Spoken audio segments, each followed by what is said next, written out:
Now, even with editing, and this is something that I just learned, there are actually like four different kinds of editors that you may hire throughout the process. The one I'm working with now, first off, is called the developmental editor. That's what Corbin is.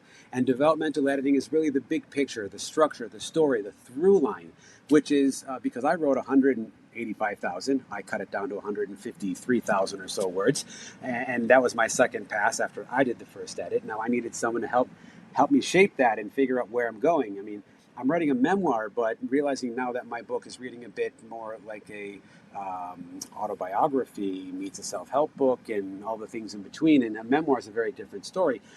Topic for another day. But knowing that I have to find that through line and then trim and cut and clean, and we're looking to probably cut 50,000 plus words. So that's a third of the book that I have. So a lot of cutting is going to be needed. That is why a developmental editor is so important. Before I talk more about my experience really fast, there's line editing, which is basically the sentence level, voice flow. This can also be sort of mixed with or confused with the other type of editor, which is a copy editor.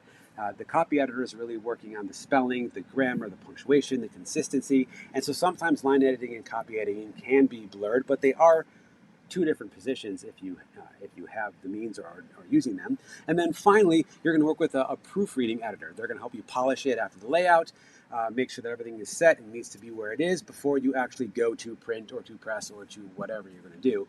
But that is going to be your final step.